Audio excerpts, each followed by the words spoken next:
I'm Tessa Smith with MamasGeeky. Thank you guys so much for taking the time. Hi, Tessa.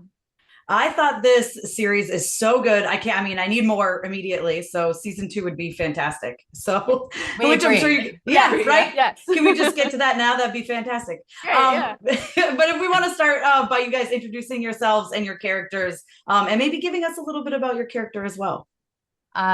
Sure. I play. I'm Laura Gordon, and I play Janice Nichols. Janice is the manager of all the mutiny girls at the nightclub at the Mutiny Hotel. She is Roman Compte's right-hand woman and confidant, and she has secrets and a backstory that definitely plays out in mysterious and dangerous ways. I'm Corina and I play Valeria. She is Roman's only daughter. She's 16 and she's Cuban, but she grew up in the United States. She's like your typical teenager, honestly. She's very curious, kind of rebellish. And yeah, she kind of gets sucked into her dad's world. And she, as any curious teenager is, she kind of starts to investigate, and she kind of starts to, she's trying to understand what's going on, around her because no one's really telling her. And I am Tania Watson, and I play Marisol. Marisol is Roman's girlfriend, and she is stepmother to Valeria. Marisol is a Spanish teacher. She's very intelligent. She's very kind. She's very loving. And at the beginning of the show, she's in a very good situation. She has everything she ever wanted. Just a simple, good life, honest relationships. However, as the show goes on, she's going to be more and more conflicted, especially since the arrival of Nestor Cabal in their lives. This is going to be a bit of an issue for her. She's going to have to deal with it. So one of the things I love about this so much is obviously it takes place in the 70s and it's based on real events. But what was it like stepping into the 70s? Because it's so perfectly done, I feel like, from the costumes, from the sets, like everything. So what was that like for all you guys? So fun. Yeah, honestly, it was very different, I'd say, and it was really fun to just go to work every day and step into this world. For me, it was interesting because I love the 70s. I love 70s music and style. So it was super fun to play a character that actually was in this time period. And yeah. And we had the best crew creating that look with such great authenticity. The set designs, Raimundo was amazing, and for us, costume and hair and makeup did such a big part of, well, my job.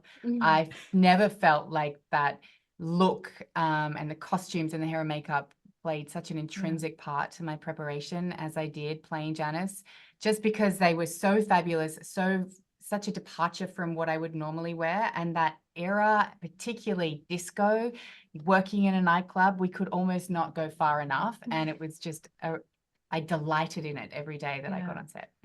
Yeah, also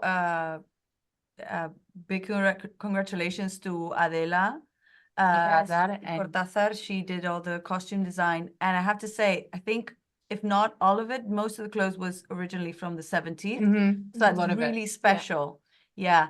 And then hair and makeup with Elvia Estrella, Griselda. You should have seen the trailer. They had so many reference pictures. They were so thorough in everything. And as Laura said, it just builds the character way more. I mean, you work from home, you do your job, but then you get there and you go like, oh, okay, now I understand. Now I see it. Yeah, this makes sense. Yeah, I'm sure, especially like you look in the mirror and you're like, okay, I'm there. Yeah, you're like, oh, Valeria, hello. Yeah. I love it. And I want to know, what would you say to people to get them to watch this series? Because I really think it has a lot in it. It's so good. I was thoroughly entertained through all the episodes, but what would you say to people who are looking for something to watch?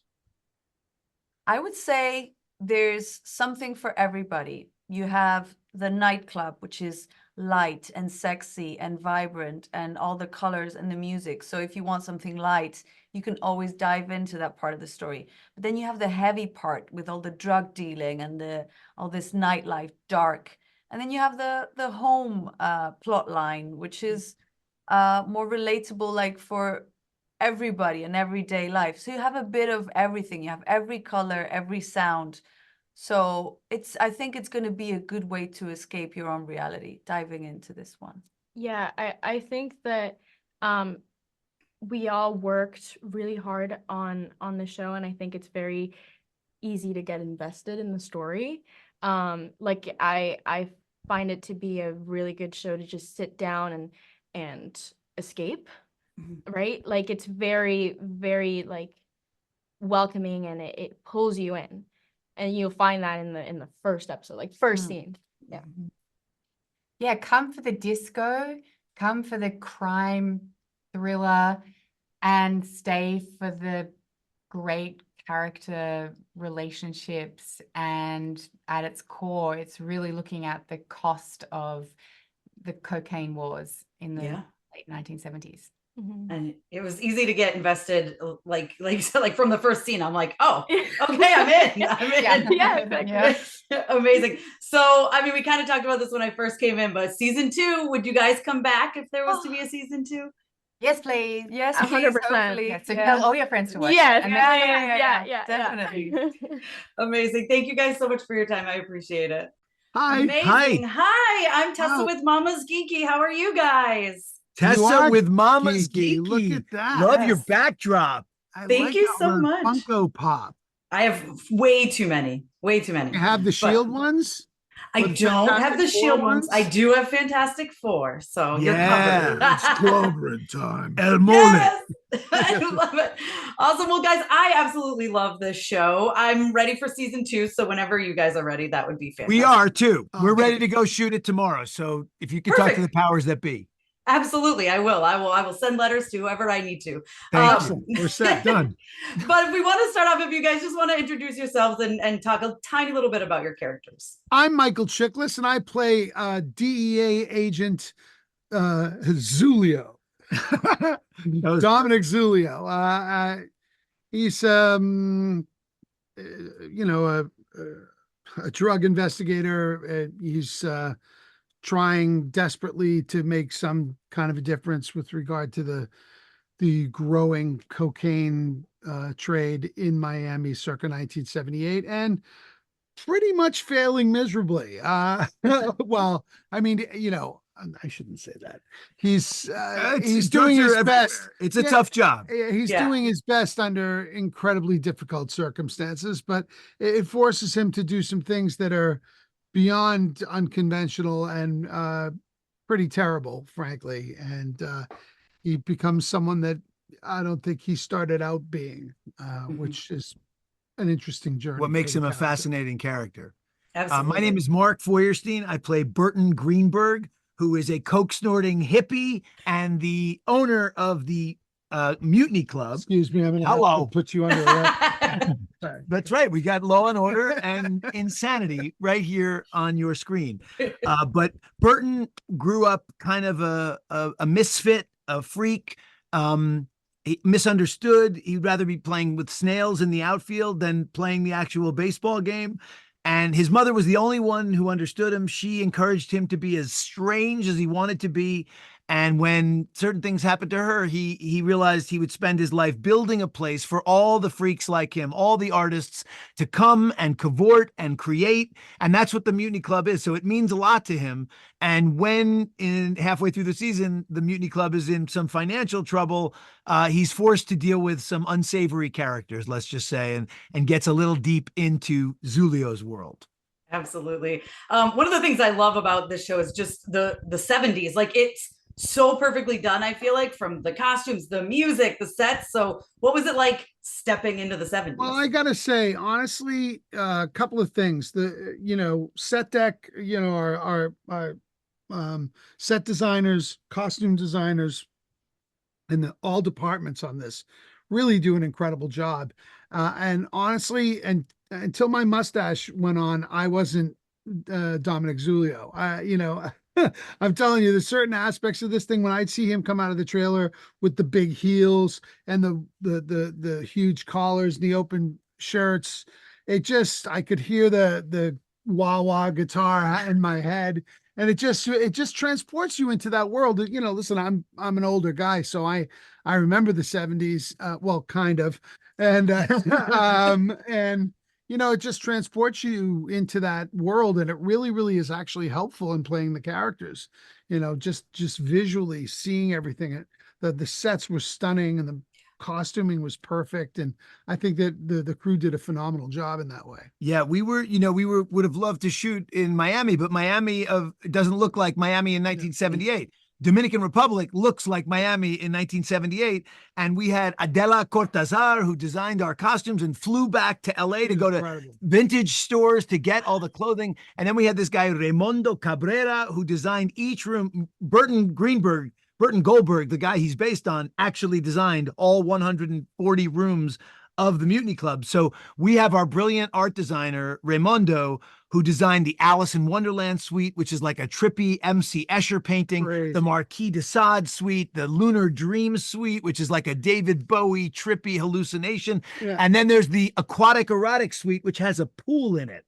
So come on by. Exactly. Oh, that's my time, you guys. I could have talked to you all day, but thank you so much for your time. And season 2, please. Thank you, Tessa. Well, I'm Tessa with MamasGeeky. How are you guys? Good. How are you doing? Do you have Wonderful. any Hotel Cocaine Funko Pops back there? Listen, if they make them, I'll buy them because I absolutely love this. I'm ready for season 2 now, actually. So if we could get working on that would be fantastic. But if we want to start, if you guys want to quickly just introduce yourselves and your characters and tell us a little bit about them. Hello, I'm Yul Vazquez, and I play Nestor Cabal on Hotel Cocaine. Hi, and I'm Danny Pino, and I play Roman Compte on Hotel Cocaine. But reverse, yes. But reversed, yeah. But reverse, exactly. Well, I really, really enjoyed this. I sat down to watch it, and I couldn't stop. But one of my favorite things about it is the 70s. I feel like they really perfectly captured the look, the costumes, the music. So what was it like kind of stepping into the 70s here? Adela Cortazar, our wardrobe designer. Yeah. The minute you step into those platforms, the minute you put on that polyester and the lapels are, wider than, anything else you've ever worn, and you're in the humidity of the Dominican Republic, and it's doubling for Miami in 1978, and you walk onto a set designed by Raimundo Cabrera, and you are standing in the Mutiny Club, in the world famous Mutiny Club, you can't help but be transported. That was pretty easy actually to do because really the costumes were incredible. The whole thing gave you just a tremendous feeling. Everything they did, the visuals, the sets, yeah. Adela's still looking for the shirt. Yeah. Adela, I took this from set. Did you really? That's Yeah. amazing. Yeah, I'm doing a full day of press. She'll never see it. She wants. Yeah. Never, no. She'll have no idea. Hopefully, yes. She'll never see Yeah. it. Well, I'm going to talk to you guys about adapting. Like, this is a real life story. So what research goes into that, to put yourselves back in that mindset of what actually truly occurred? America's Yul Vazquez. Well, my character on the show is fictional. Danny Right. plays an actual man. So I think I'll let him. I think that carries a certain responsibility. I'll let him. Roman Compte. Yep. My character's name is Roman Compte. He is the father of Maurice Compte, who is an actor and a fellow colleague of ours, a colleague of mine on Mayans MC. Fantastic actor who, when he was working on Narcos, that was co-created by Chris Brancato, who is our showrunner on Hotel Cocaine. Maurice would begin to talk to Chris about Roman and being the general manager of the epicenter of the cocaine wars in Miami, that of the Mutiny Club and Hotel.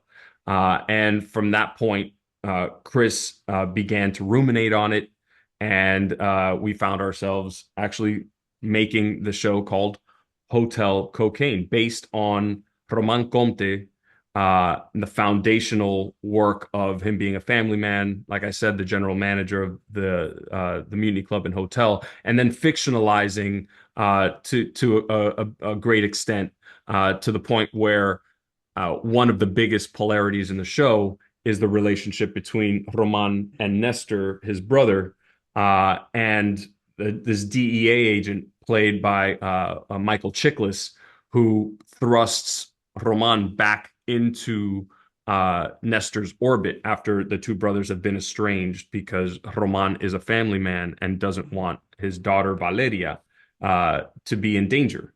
And that sets so many things into motion that makes our show volatile, hedonistic, sexy, and dangerous. The world that is Miami of the 1970s. Amazing. Well, that's my time, guys. But thank you so much. And I know it goes so fast, doesn't it? But I just hope people watch this because I need a season 2. It's so good, and I'm just gonna sing its praises everywhere. So congratulations, guys. Thank you so much. Thank you so much.